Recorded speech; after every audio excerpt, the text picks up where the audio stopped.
Good Tuesday morning. I'm just checking in here and had some thoughts I wanted to convey. But before I start, I thought I'd show you what I'm doing with my artwork lately. I have taken some of my pencil drawings, and well, let's turn this off too.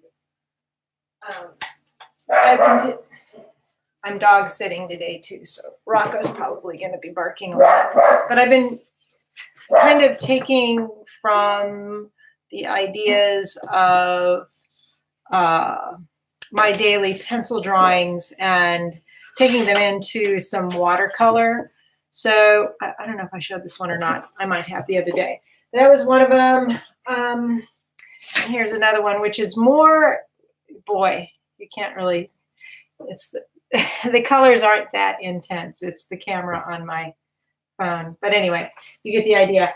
So I'm going to be doing more of those and hanging them up and seeing what comes from those. I still need to get going on my other, I have a pinhole series that I want to do that is going to be related to my kind of contemplations on my ancestors and my grandmothers and the whole idea of the crone and the witch and the green witch and just the my relationship to nature and things like that. So I've been having some struggles lately. I have not been doing a lot on social media. I have not been writing a lot on my blog. I haven't even been intentionally going out and taking pictures with any of my cameras, other than my phone. And this year, now that, hey, hi Heather, it's going okay. It's going okay, one day at a time.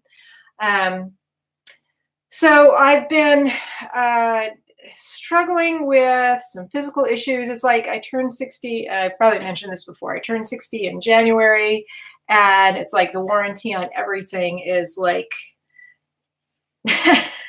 failing. So in my darkest moments, I just kind of feel like, I get kind of consumed by kind of, I wouldn't even say negative thoughts, just kind of a depression, anxiety, depression, that sort of thing.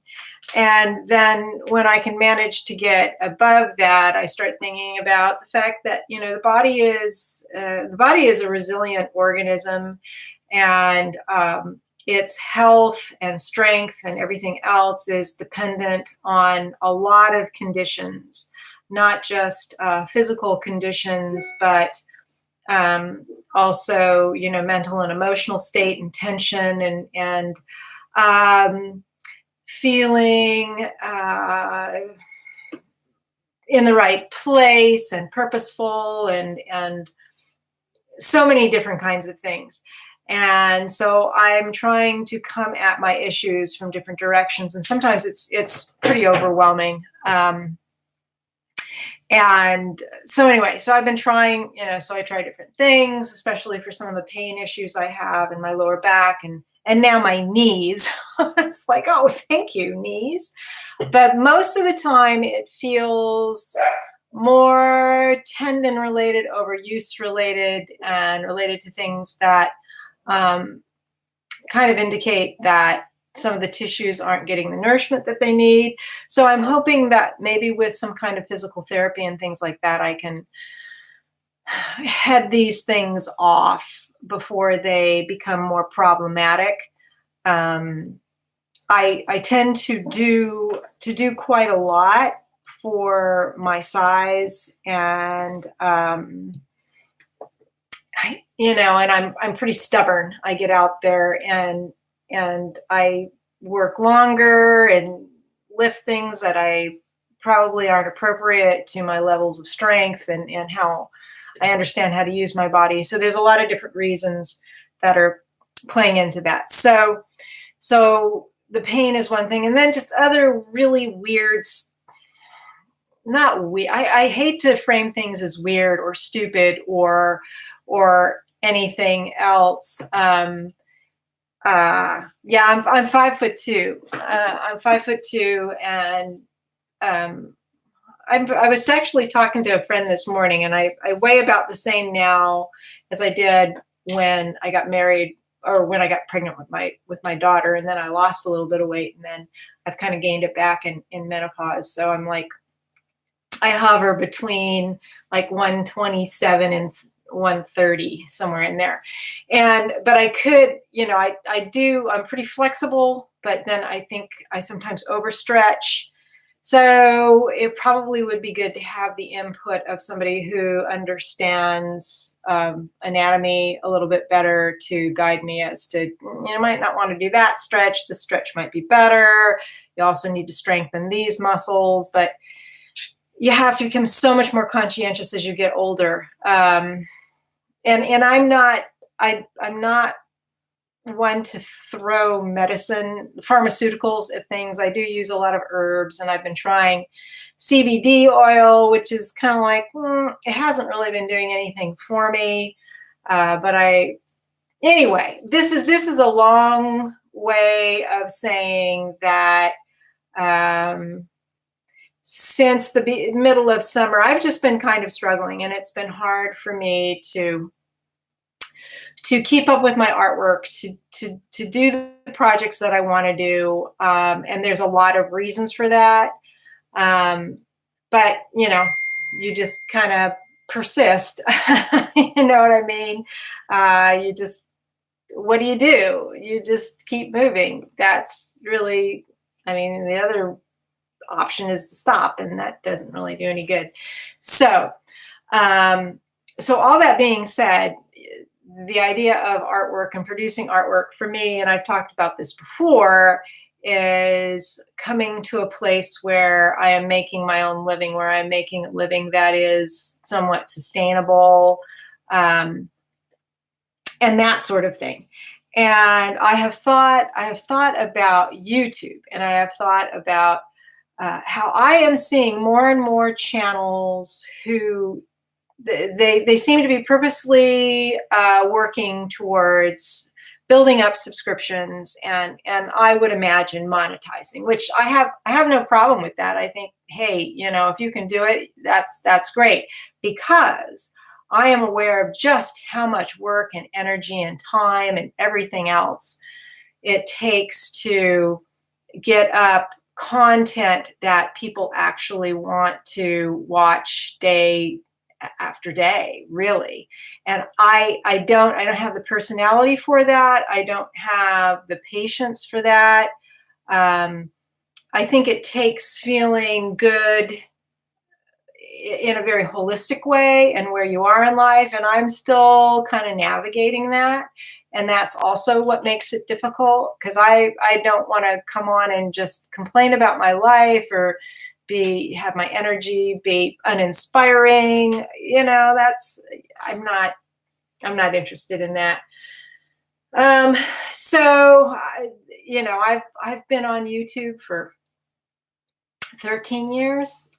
No, 2006. Yeah, about 13 years. And I hover right under 1,000 subscriptions. I was monetized for a little while when they had the minimum amount of subscribers to 500, I guess, and then they changed it to 1,000. I don't remember what it was. And so then they took away my monetization, which is fine. I was talking to a friend who told me that you really need to have at least like close to 20,000 subscriptions and a lot of views per video to make any kind of, like, even $100 a month. It's if you can do it and it's part of your natural routine and it's part of your creative output, making content, and it doesn't take away from other things. If that is like an avenue that somebody is going to create revenue for their livelihood, then you can put a lot of energy into that. But I don't do that. I can't do that because of so many other things that I'm trying to do creatively. So it's a little bit frustrating. I kind of wish that I would, but you know, it is what it is. And I have a little bit of a problem with capitalism in general. I wouldn't call myself a communist. I'm definitely more on the socialist end of things. I think capitalism and consumerism have gotten us culturally in a position that is not healthy for us. This idea of always consuming, you know, buying, you know, it's a weird, when you think about it, sometimes it's a weird way to live. If you think of naturally how people have evolved and how we have lived. And so on the one hand, I totally get everything that people do to generate an income, and I have to do that for myself as well. But to get there using social media, there's something about it that doesn't resonate. It doesn't resonate with my personality, and it doesn't resonate with some of my values and sensibilities. And it's really kind of a hard place to be, especially when I know I need to,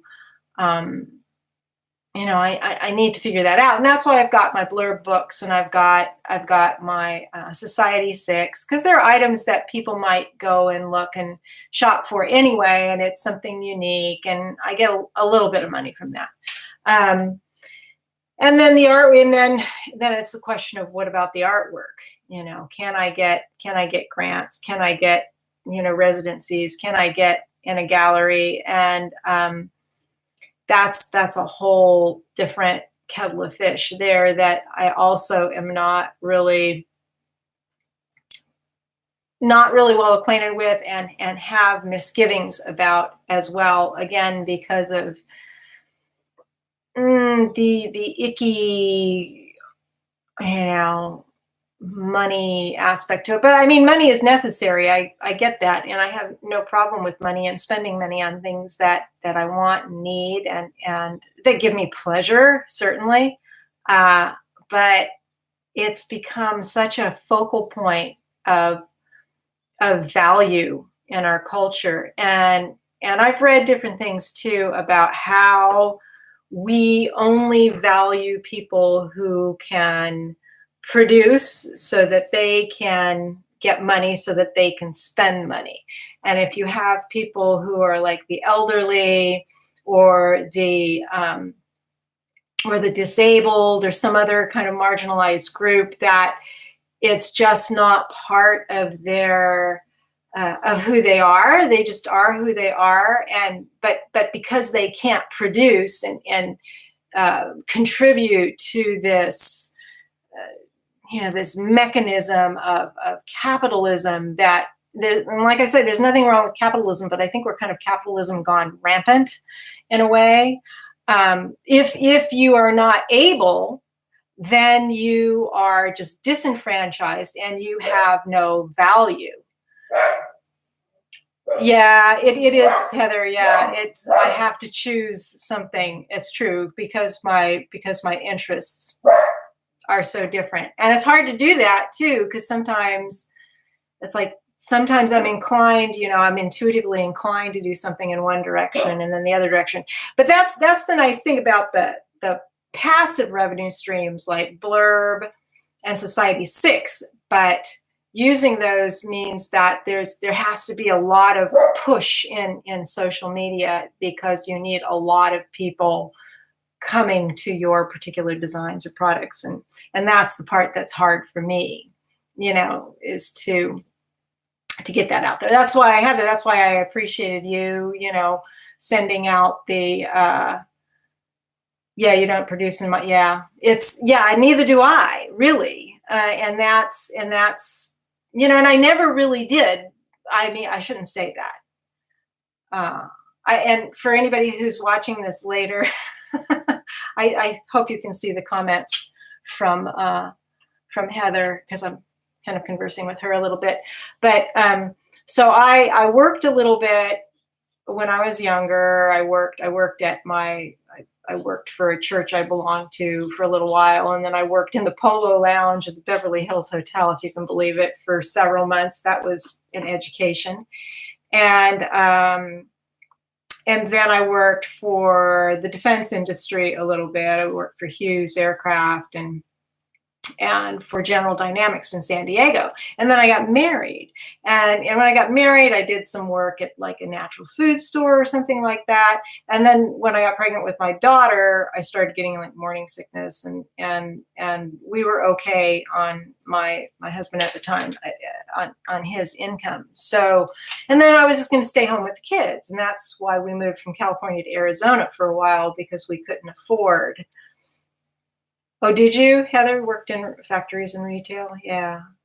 So I was a stay-at-home mom, and that, as much as society and culture, particularly in this country, give that lip service, it still is not seen as a value, unless you can turn something into a dollar amount here, then it has no value. And that's the thing that sort of bothers me. But it is what it is. And I think some people, either astrologically, personality wise, however you want to look at it, just have more of a different kind of relationship with money. And I know that for myself, I need to change my relationship with money mentally, from an attitude of scarcity to one of connectedness and abundance. And that's very difficult to do, particularly somebody that deals with anxiety and that sort of thing. But anyway, so I hope to be doing more of the paintings. I'm still going to be doing the drawings every day. I want to get out and do some photography with my pinhole and get working on that series. Yeah, seeing the value. I mean, I'm pretty good with living with less, honestly. I can be pretty frugal. I was thinking about the last time I went out to eat is like 3 weeks ago. I did buy some chicken salad recently, though. I consider buying prepared food from a deli kind of like eating out. So I don't require a lot of money in my life. I don't do expensive things, and it is more satisfying to be creative anyway, for me. But I still would I still have to think about when I get old. It's like I'm going to need something. So anyway, I'm going to be working on the different projects. I think I need to buy maybe some compression things for my knees until I get them feeling a little better. What's going on up there, Rocco? I'm hearing my guest for the day upstairs. And maybe ice the knees. And then when I go to see...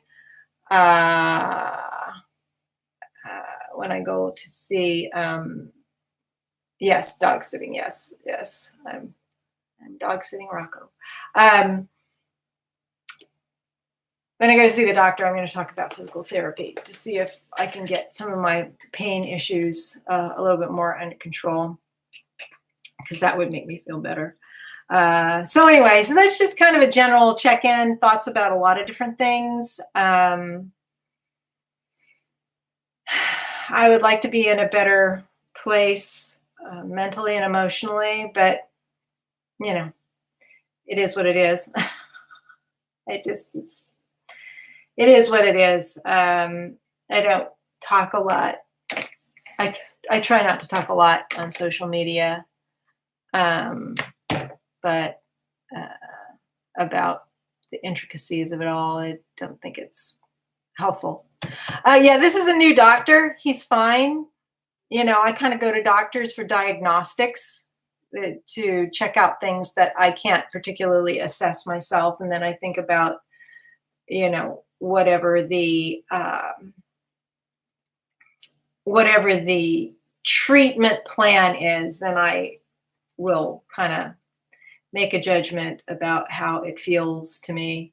Um, so far, he seems okay. I mean, most of the doctors I've gone to are okay. I've I had the best relationship with my acupuncturist in California and my massage therapist there. They were like, mm, the best healers that I've had. Um, I don't have high expectations for regular doctors. So as long as they're not pushy, I'm okay with them. Um, so anyway, so that's what's going on. Not a lot else to report. Um, and nice chatting with you, Heather. I'll talk to you later. Bye.